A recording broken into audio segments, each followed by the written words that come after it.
At Grandma's birthday banquet, she asked me to choose a partner for an arranged marriage. I glanced at Ethan, who was dressed impeccably, exuding a cold and distant aura, as if nothing could touch him. Then, my gaze shifted to Noah, who was bickering with a little boy over a lollipop. I pointed at him. Him. When I stepped into the banquet hall, the first person I saw was Ethan. He stood there, tall and straight, his posture like an icy, untouchable mountain. My eyes couldn't help but be drawn to him in the crowd. Ethan noticed my gaze but turned his face away, his indifference exactly the same as it had been in my previous life. I turned away and walked to the farthest corner from him. I didn't want to linger, fearing I would drown in the flood of painful memories from the past. May the birthday star live as long as the eastern sea and as enduring as the southern mountains. Amid the cheers, Grandma was wheeled out of her room on the first floor. Mason pushed through the crowd, searching for me. When he spotted me, he called me over. I walked to her side and knelt down next to her wheelchair. All the kids from the Bennett family around your age are here. See if there's anyone you like, she said, gesturing toward Ethan and Noah. I glanced at Ethan again, his cold and imposing demeanor making him seem unapproachable. Then, I turned to Noah, who was still squabbling with the little boy over a lollipop. I pointed at him. Him. In my previous life, I had chosen Ethan, but even up until the day I died, I never earned his love. He thought I had forced him into the marriage. He treated me colder than he treated his employees. I naively believed that, with time, I could melt his icy heart. Instead, he flaunted another woman in front of me, bringing her home to provoke me. When I demanded a divorce, he refused. Even in death, he bound us together, tormenting each other to the bitter end. Now that I had a second chance, I refused to live that kind of life again. When I pointed at Noah, the room fell silent with shock. Ethan abruptly raised his head to look at me. Earlier, when I turned to make my choice, his eyes had been closed. How could he have noticed? Someone in the crowd tried to speak but was hushed. The old ladies here, don't say anything. The shock was understandable. By this point in time, I had been pursuing Ethan for half a year. I delivered meals to his office 3 times a day without fail. On weekends and holidays, I went to his company to wait for him. My persistence had made me a well-known fangirl of his. But Ethan had never once agreed to eat a meal with me, let alone go on a date. Many in both the Carter and Bennett families knew about my unrequited feelings for Ethan but had kept it from Grandma. They were afraid that if she found out about my feelings, she would force the engagement. Ethan, being the rebellious type, would only make things worse and upset her. Grandma had brought up this arranged marriage now because her health was failing. She wanted to fulfill the engagement my grandfather had arranged before his death. As the only granddaughter of the Carter family, Grandma cherished me deeply and wanted to see me settled with a good match before she passed. The Bennett family owed a great debt to the Carters, so they left the matter entirely in our hands. I looked at Noah and asked, "Do you agree?" Noah, who was usually aware of my feelings for Ethan, seemed frozen in place, lost in thought. I worried he might reject me. My gaze instinctively shifted back to Ethan, but no. That was absolutely not an option. Just as I debated whether to pull Noah aside for a private conversation, he suddenly spoke. "You chose me." He turned sharply, looking at me in disbelief. His abrupt movement caused the lollipop in the little boy's hand to fly into his own. The boy immediately burst into tears, but Noah quickly clamped a hand over his mouth, his posture awkward and undignified. A derisive laugh echoed across the hall. All eyes turned to Ethan, who smirked coldly and stared at Noah with contempt. The atmosphere in the hall grew tense and awkward. I ignored Ethan, despite his young age. He had already taken control of half the Bennett family's business empire and was used to doing things his way. I turned back to Noah and repeated, "Do you agree?" I stared at Noah and asked him again. Beads of sweat formed on my forehead, betraying my nervousness. I wasn't sure what he was thinking. In my previous life, I hadn't paid much attention to him, and now I felt a growing sense of urgency. Noah looked at me for a moment before nodding. I finally let out a breath of relief. What a good person. I'd have to thank him properly later. He must have been worried about me losing face and didn't want to reject me in front of everyone. After all, We'd had no connection before this moment. And until today, I'd been obsessively chasing after another man. Any other man in his position probably wouldn't have agreed. But now that I've been reborn, I know that Grandma's passing is only a few days away. If Noah hadn't agreed, I wouldn't have been able to find someone else to put Grandma at ease and allow her to leave this world with peace of mind. In my previous life, I had chosen Ethan. To my surprise, he didn't reject me outright at the time. Instead, he had a private conversation with me afterward, explaining that he had agreed only out of consideration for Grandma's health and telling me not to overthink it. When Grandma passed away, she held my hand together with Ethan's, urging us to take care of each other. After her funeral, Ethan's parents began pressing for our wedding. I thought we hadn't spent enough time together and worried he would feel forced into it, so I kept delaying. But Ethan agreed before I could say anything, telling me not to play coy. He said he wouldn't disobey Grandma's dying wish. Not long after, we got married. There was no ceremony, just the formalities. Our relationship before and after marriage didn't change much. Aside from moving in together, there was little difference. For 5 years, Ethan remained cold and indifferent to me. Other than a few social events I had to attend with him, he rarely spoke to me. One night, I worked late, and a colleague offered me a ride home since it was on his way. Ethan happened to see us when he got home. Perhaps it triggered his possessiveness, but he rushed over and punched my colleague. That night, we had a huge argument, the first real fight since I had met him. After that, he stopped coming home regularly. Angry and hurt, I didn't try to patch things up. We were locked in a cold war until the day he brought another woman home, holding her close as if to flaunt her in front of me. That was the final straw. I wanted a divorce, but he refused. We remained trapped in a cycle of mutual torment until the day I died. All right. Grandma's cheerful laughter pulled me out of my thoughts. It was the first time I'd seen her so happy since she had fallen ill and become bedridden 6 months ago. She held my hand, giving me a few words of advice before chatting with some of her old friends. When fatigue overtook her, she had the attendants wheel her back to her room. Left to myself, I scanned the room until I spotted Noah. I walked over and pulled him aside. Thank you for helping me. Don't feel pressured. Once Grandma has passed peacefully, we can. I began, but Noah suddenly raised his hand to stop me. Don't move. Stay here and wait for me. Then he ran off toward the Bennett estate next door. Less than 5 minutes later, he was back, carrying a box. Opening it, he pulled out a stack of certificates. I majored in computer science in college. These are my competition awards from back then. I'll admit, I've always been a bit laid back. But I'm not dumb. I can code and develop programs. I won't be aimless or starve just because my family doesn't help me out. As he spoke, he pulled out a property deed, 2 car keys, and a bank card. This is what I earned from developing games with friends. The apartment is a 2-bedroom unit in the city center. Nothing fancy, but the location's good. As for the cars, there are 2 of them. If there's something you like, feel free to use it. Noah said, there's only about $1 million in the account right now, not much. But you can spend it. I'll make more. A lot more. Don't worry. With that, he shoved the box into my arms, as if afraid I might refuse it. Don't misunderstand me, he added quickly. You chose me, didn't you?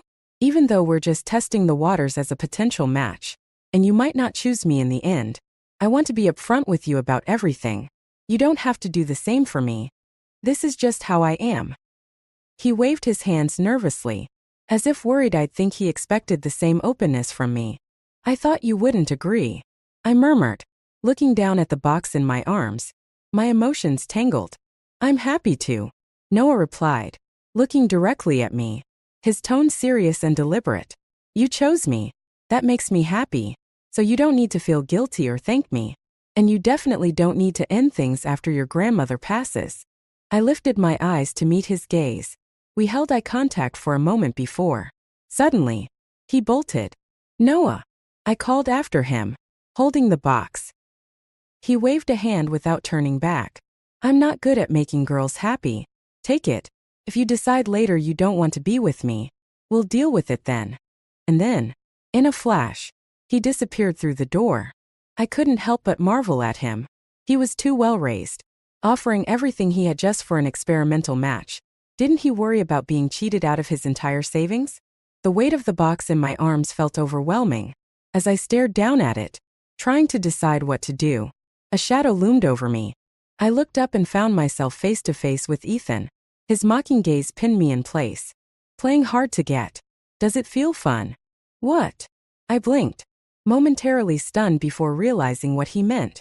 You think you picked Noah as a marriage match just to get my attention, don't you? Ethan sneered, his lips curving into a sarcastic smile. Last night, you braved the rain to bring me dinner, left a note with Ted reminding him to take care of me, and handed him an umbrella and cold medicine just in case. And now, this morning, you suddenly chose someone else. Aside from trying to get back at me for shutting you out of my office last night, what other reason could you have? You've realized that constant effort doesn't get my attention, so now you're trying reverse psychology. His sharp words hit me like a cold slap, and for a moment, the memories from my past life surged back. Back then, I had been utterly infatuated with Ethan, chasing him to the point of throwing away my dignity. No matter how coldly he treated me in front of others, I clung to the hope that he would one day reciprocate my feelings. It was no wonder he found it unbelievable that I'd suddenly chosen Noah, but I never expected his reaction to be this intense. You don't even like me. Shouldn't you be happy that I've stopped bothering you? I asked, looking straight at him. For a brief second, Ethan hesitated, his gaze faltering, but then he looked back at me, his expression cold once more. Don't flatter yourself, he snapped. Do you think I'm the slightest bit agitated because I like you? Stop being delusional. I just can't stand the thought of losing to someone like Noah, a wife from that kind of family, he added, his voice dripping with disdain. His words didn't surprise me.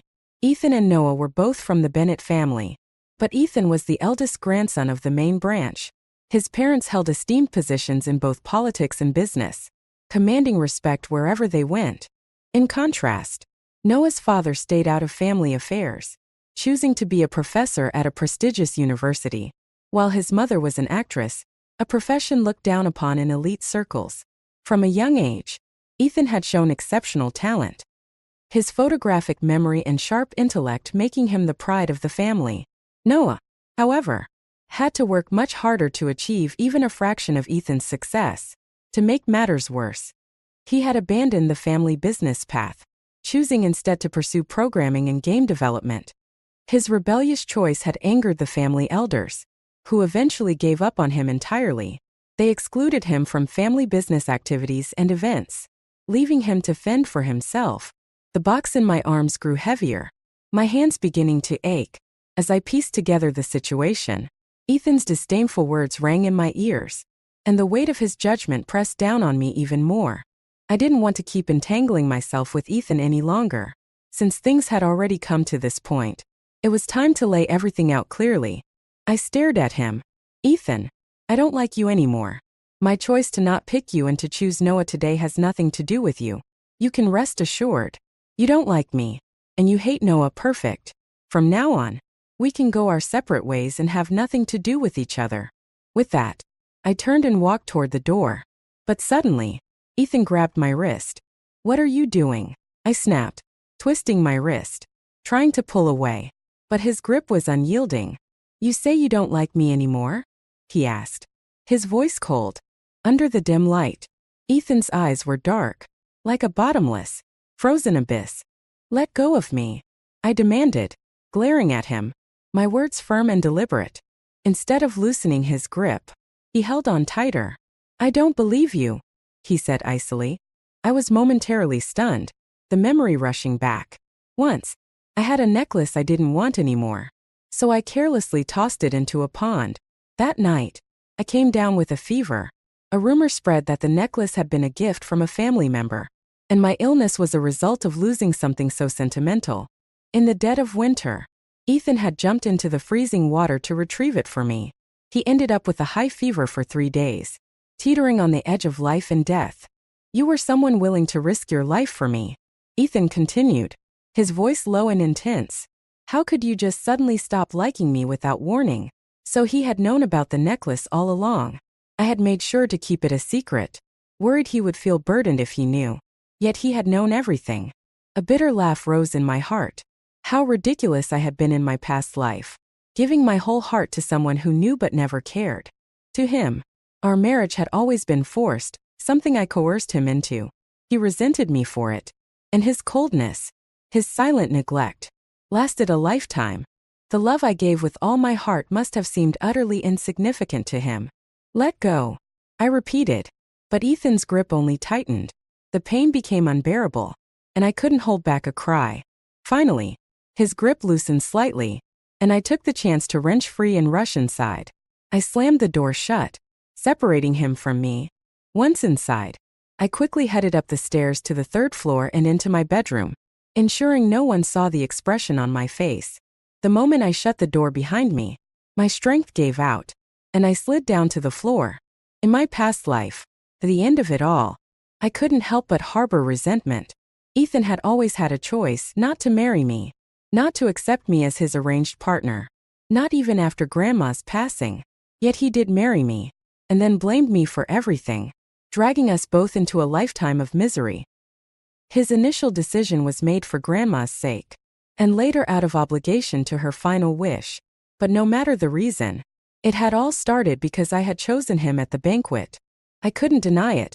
The suffering I endured in my past life was the result of my own choices. A thud snapped me out of my thoughts. The box Noah had given me tipped over, spilling the bank card, property deed, and car keys onto the floor. It was a stark reminder that those were events from another life. I patted my face lightly, trying to pull myself together. This life would be different. I wouldn't make the same mistakes. The next morning, I was jolted awake by one of Grandma's attendants, urging me to wash up and come downstairs. I thought Grandma needed me for something urgent, but when I reached the living room, I saw Noah waiting there. He had swapped the casual t-shirt he wore to last night's banquet for a sleek black suit. It made him look far more formal. "Good morning. Where's Grandma?" he asked. I greeted Noah with a nod and glanced around, but I didn't see Grandma anywhere. She asked Mrs. Zhang to take her to the back garden for some fresh air, Noah explained. His face slightly flushed. She also said she wants us to move in together, he added, lowering his head as his ears turned red, as if they might start bleeding from embarrassment. When Noah mentioned this, it reminded me of my previous life. After I chose Ethan as my marriage partner, Grandma gave us a house the very next day, insisting that we move in together to build our relationship. "Do you not want to?" I asked, seeing how flustered Noah looked. "No." Noah immediately lifted his head, blurting out, "I'm willing." His gaze met mine for a brief moment before his face turned crimson.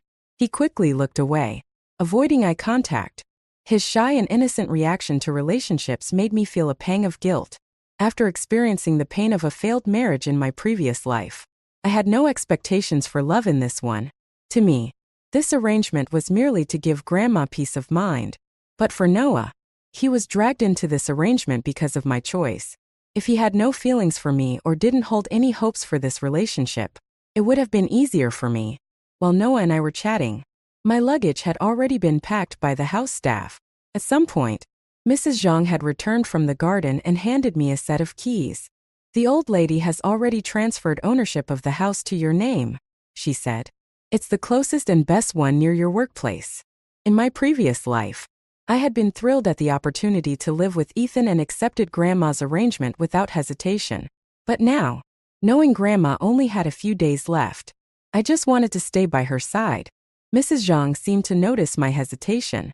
She placed a hand on my arm and said, "The old lady just asked for water again.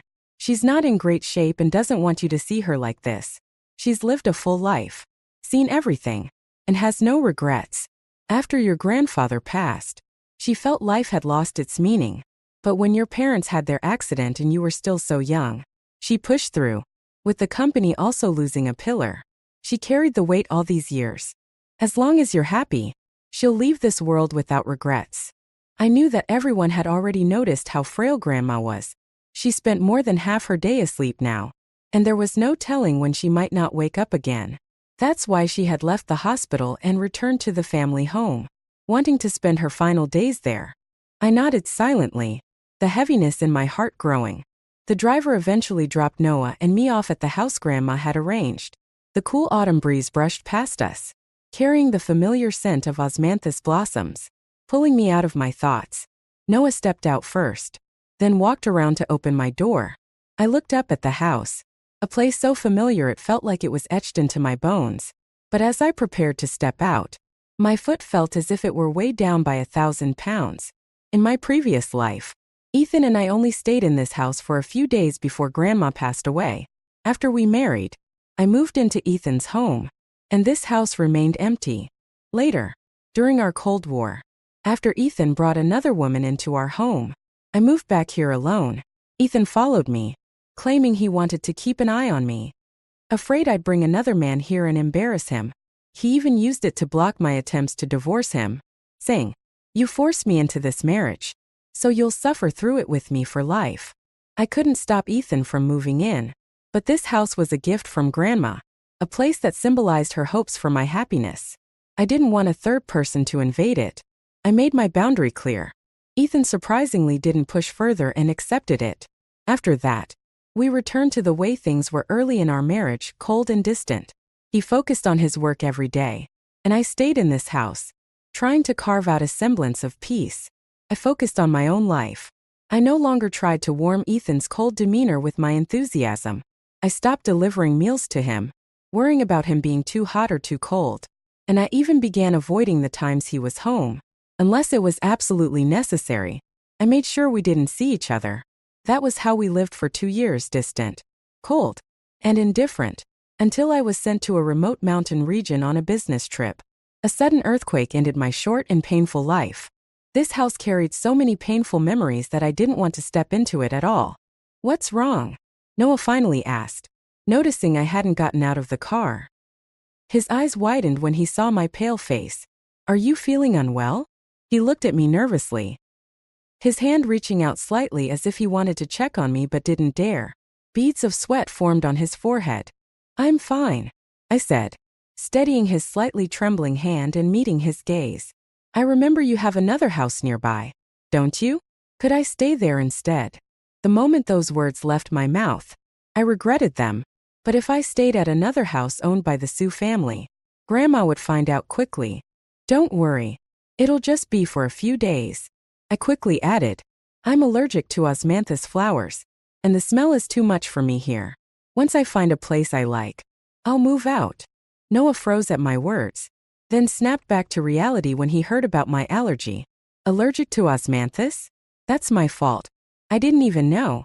And I let you sit here and smell it for so long. Are you okay?" His gaze darted across my face, neck, and hands, scanning for any signs of a rash. "Do you feel itchy? Or uncomfortable?" he asked, his brow furrowed. Severe allergies can be life-threatening. He pulled out his phone, ready to call for an ambulance. Quickly stopped him.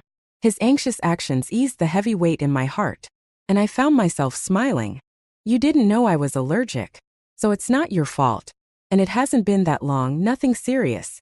I'm not feeling unwell right now, but if I stay longer, who knows?" I said lightly, lying effortlessly. As soon as I finished speaking, Noah hurriedly shut the car door and quickly got in on the other side. He gave the driver an address, and soon we arrived at his building. The driver helped carry our luggage upstairs before leaving. I stood by the door, waiting for Noah to unlock it, but he didn't move. I turned to him, puzzled, looking embarrassed. Noah lowered his head and said, "The key. It's in the box I gave you last night. There's only one." He raised his hand slightly, as if to emphasize this point. "Just one key? You gave it to me?" I asked, surprised. "I was too excited and didn't think it through," he admitted sheepishly. "I live alone, so I never made a spare." Looking at his awkward demeanor, I couldn't help but tease him. "What if I hadn't come here today? How would you get into your own house without the key?" "If I gave the key to you, it's yours now," Noah replied seriously. "I can always stay at my office." I shook my head, amused. He was definitely the type of person scammers would love. A genuinely trusting soul. I opened the box in my luggage, pulled out the key, and unlocked the door. The moment the door swung open, I froze. The interior was decorated entirely in pink. "You like this?" I asked, turning to him. Noah opened his mouth to explain but fell silent when his eyes met mine. After a moment, he nodded reluctantly. Maybe my curious stare made him uncomfortable because he quickly averted his gaze. "Don't be shy. There's nothing wrong with liking pink," I said, trying to reassure him. "Who says boys can't like pink?" Noah didn't respond. Instead, he lowered his head even more, his face burning with embarrassment. I stopped teasing Noah and stepped into the house ahead of him. Once inside, the overwhelming pink decor hit me even harder than it had at the door. From the entrance, I had only seen part of the hallway and living room. But now, standing in the center, I realized that everything, from the bedroom doors to the kitchen and bathroom, was pink. This wasn't just a preference, it was true love for the color. Fortunately, I also liked pink. For someone who loved the color, this house was paradise. The walls, decorations, sofa, and even the tiled floors were all pink. In my previous life, I'd loved pink, too. I had once considered brightening up the cold black, white, and gray tones of the home Ethan and I shared by adding pink accents. But Ethan thought pink was childish. He wouldn't even let me wear pink dresses to formal events. Over time, I suppressed my preferences, choosing everything what I ate, used, and wore based on his tastes. Back then, I didn't feel wrong because I loved him and thought his happiness was mine. But now, standing in a space decorated exactly how I liked, I realized how much joy came from pleasing myself. There were 2 bedrooms in the house. I pushed my luggage toward the guest room, but Noah stepped in front of me. "This is my room. You can stay in the guest room," he said softly, as if worried I'd mind. I looked at him, surprised. "You don't mind?" Noah nodded. "I'm busy with work and don't stay here often. The guest room is fine." It felt a bit strange for him to sleep in the guest room in his own house, but he clearly didn't want to discuss it further, and I wasn't one to pry into other people's private matters. I let it go and started unpacking. Once I finished, I realized I was hungry. Skipping breakfast and moving had kept me too busy to notice. But now that I had time to relax, my stomach started growling. Just as I was about to order delivery, the scent of scallion pancakes wafted through the air. I opened the door and followed the smell to the kitchen, where I found Noah wearing an apron and frying scallion pancakes. A pot of milk was warming on the stove beside him. "You didn't eat breakfast this morning, and there's not much in the fridge," he explained. "This will tide you over for now. Delivery food isn't very clean.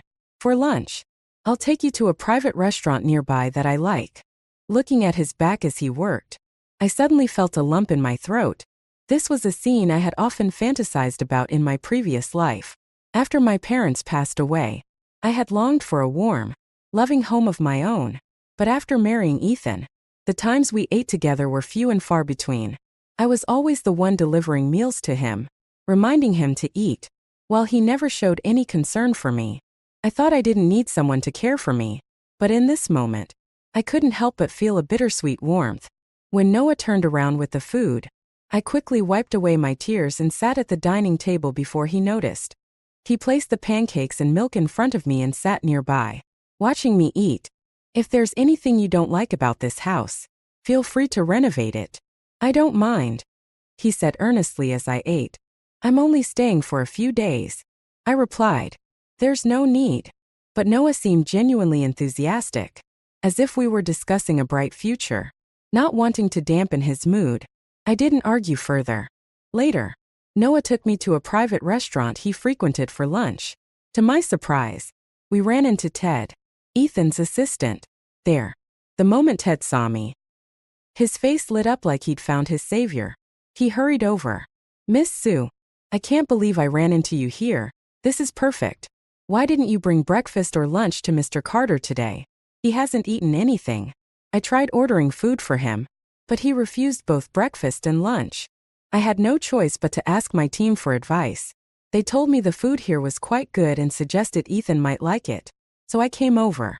"You know Ethan's tastes better than anyone. Miss Sue, why don't you help me pick out a few dishes for lunch?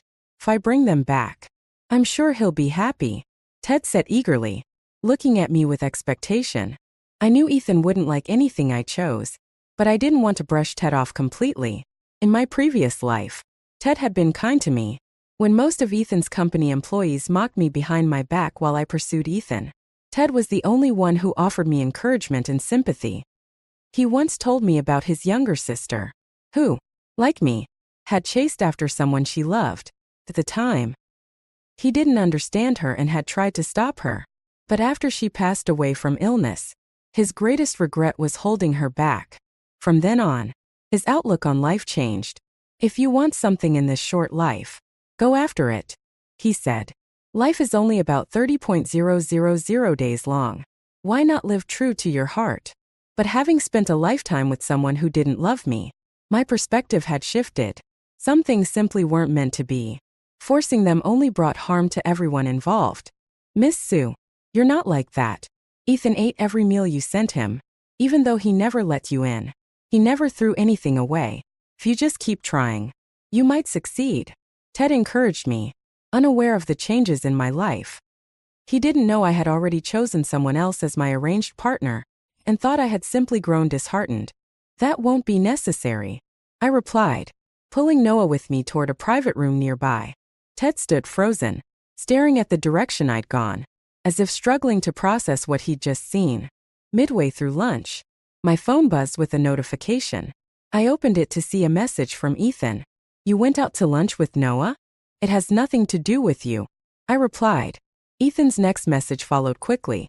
You deliberately took him out for lunch and made sure Ted saw it. Isn't this just a way to get my attention? I didn't even wait for him to finish typing. I blocked and deleted him without hesitation. Who was that? Noah asked, placing a plate of peeled shrimp in front of me. No one, I replied, turning my phone face down on the table. Picking up my chopsticks, I signaled the end of the conversation. Noah didn't ask further. However, throughout the rest of the meal, he seemed unusually quiet and distracted. What's wrong? I asked, thinking he might not feel well. He shook his head, then suddenly brightened. After lunch, he suggested we go to an amusement park together. I declined, explaining that I wanted to check in on Grandma. I'll go with you, Noah said, his eyes hopeful. In the end, I agreed.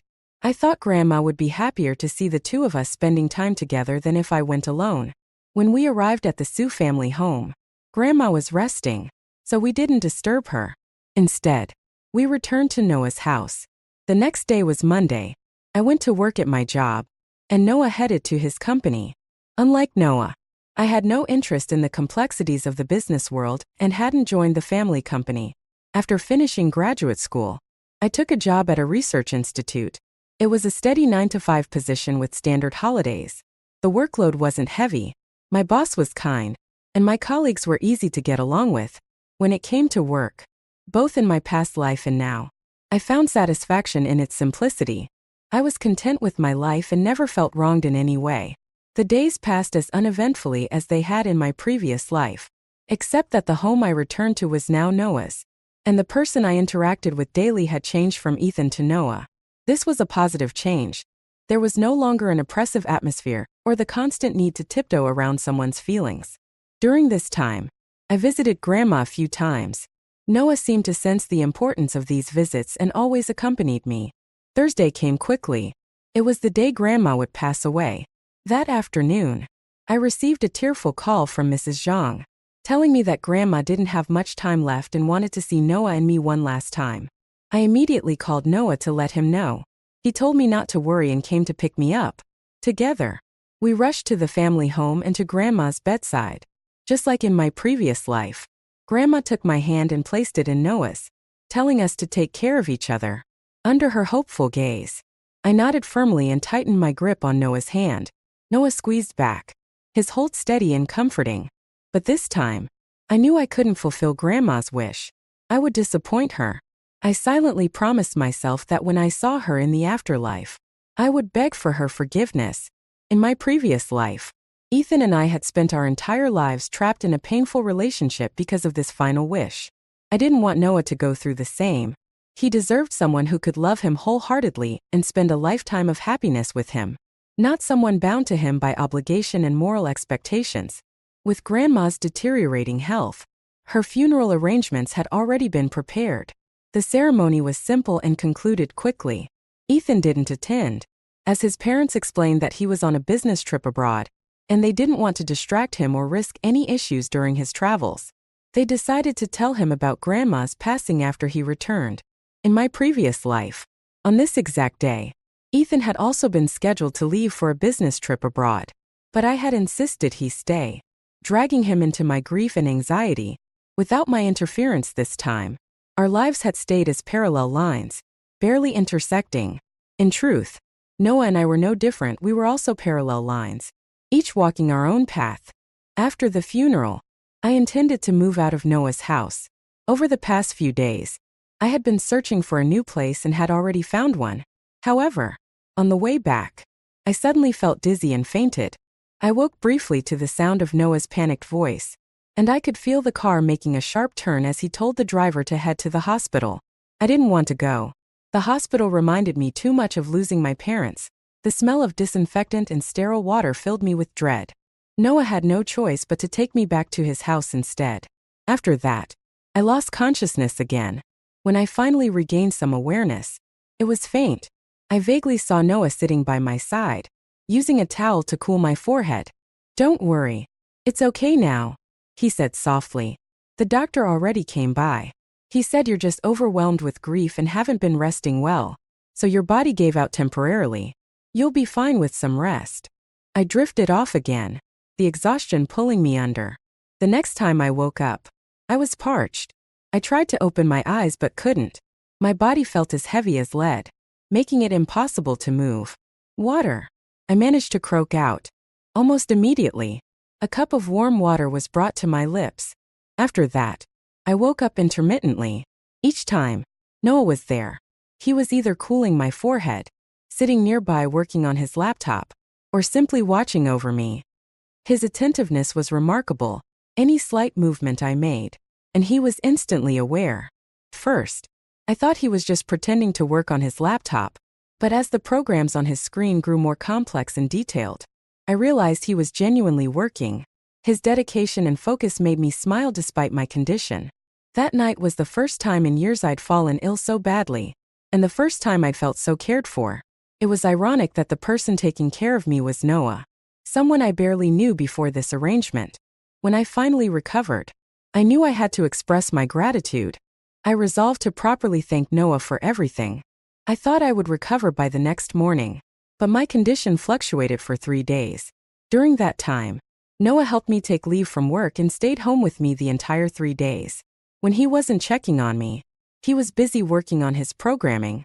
It was clear he had a lot on his plate, yet he never left my side. By the evening of the 4th day, I felt significantly better. My body was regaining strength, and I decided to get out of bed and fetch a glass of water for myself. I tried to be as quiet as possible, but even the smallest sound seemed to alert Noah, who was outside on a work call. "What are you doing up? Did I wake you?" he asked, hurrying over with concern. I shook my head. "I just wanted to get some water." "Stay still. I'll get it for you," he insisted, treating me like fragile porcelain. He helped me back into bed before striding out to fetch the water. I felt a little helpless. "I'm fine now," I said after finishing the glass he handed me. Noah reached out to lightly feel my forehead. "It's back to normal," he said, but added seriously, "Recovering from illness is like pulling out a thread, slow and delicate. You still need to rest. I've already extended your leave for a week. Use the time to fully recover." I wanted to protest, but when I met his earnest gaze and noticed the stubble on his cheeks from days of neglect, I could only nod. After sleeping for several days straight, I didn't feel like resting anymore. Sitting up in bed, I picked up my phone and had just unlocked it when a sudden flash of lightning lit up the room, followed by a crack of thunder. In an instant, a shadow fell over me, and I felt warm hands covering my ears. "Don't be afraid," Noah said softly, his voice soothing. "I'm not scared," I replied with a smile, gently pulling his hands away. Noah looked at me in surprise before quickly stepping back. "I wasn't trying to," he began, flustered. "When it thundered, I thought you might be scared." "How did you know I'm afraid of thunder?" I asked, curious. Even Ethan hadn't known that about me. On the night of my parents' car accident, there had been a thunderstorm. Ever since, I had dreaded stormy nights. But during my marriage with Ethan, I endured countless thunder-filled nights alone, teaching myself to suppress my fear. Those long nights helped me realize I was no longer the cherished princess my parents had once doted on. I had to face everything alone. Over time, I got used to it. I heard it from a friend. Noah explained, looking sheepish. He said most girls are scared of thunder, so I just assumed. His voice trailed off as he left the room, only to return a moment later with a glass of warm milk and a vintage record player. Listening to music helps calm the nerves. A better mood might help you recover faster, he said, placing the items on the bedside table. Soft, soothing music began to play in the background as Noah picked up his laptop. Now that you're awake, I'll stay in the living room so you can have some privacy. If you need anything, just call for me. With that, he gently closed the door behind him. Left alone in the room, I looked around, surrounded by pink walls bathed in the soft glow of the warm light. The music played softly, and the glass of milk sat invitingly on the bedside table. For the first time in a long while, I felt truly at peace. The gentle warmth of the room, the soft glow of the lamp, and the soothing music made me forget about the storm raging outside. I thought I had overcome my fear of thunderstorms long ago, but now I realized that it hadn't disappeared. It had just been buried deep within me. In the past, those stormy nights always left me tense. Yet tonight, I felt completely relaxed and at peace. Something in my heart seemed to have shifted. I caught a glimpse of myself in the dark reflection of my phone screen, noticing the faint smile tugging at the corners of my mouth. Suddenly, a chill washed over me, extinguishing that warmth. I patted my cheeks lightly, snapping myself out of it. No, this can't happen. No one can be anyone else's savior. I can't afford to have emotional expectations of anyone. The reason I had chased after Ethan so desperately was because of something that happened 6 months before. At a banquet, he had stood up for me when I was humiliated. Before I was 5 years old, my life had been carefree, but after my parents' accident, I became quiet and withdrawn. Grandma cared deeply for me, but she was getting older and had many other grandchildren to look after. She couldn't focus all her attention on me.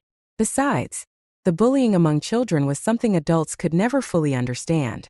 Gradually, I lost all my friends and stopped wanting to go outside. The banquet in question had been for the 90th birthday of one of Grandma's oldest friends, a woman who had been very kind to me as a child. I decided to attend, but during the event, someone intentionally spilled wine on me and mocked me, calling me a mute.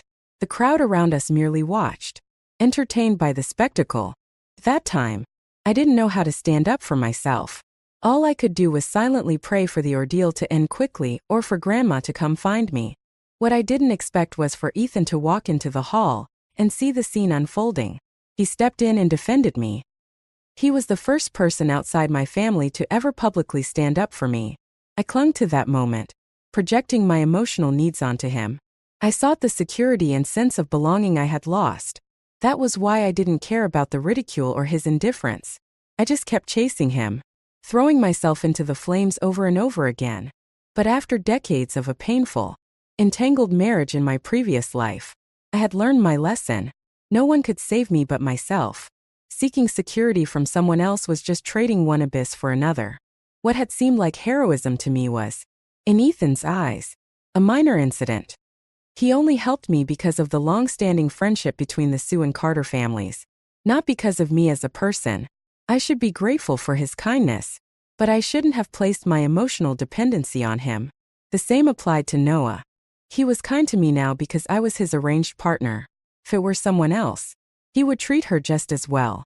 Without expectations, there would be no disappointment or pain. I already had my own way of living in this world, one that protected me from getting hurt. There was no need to gamble on an uncertain future. When I recovered, I told Noah I planned to move out. He stayed silent for a long time before replying with a single word. Okay. I moved into a new apartment closer to my workplace. I had inherited plenty from my parents and Grandma, so instead of renting, I bought a place. That way, I could decorate it however I wanted. Yet every time I came home to the same pink walls, I couldn't help but feel like something was missing. One evening after work, just as I was about to head home, someone stopped me. I looked up and saw Ethan. "I just found out about your grandma," he said. "I was abroad for a while. Are you doing okay?"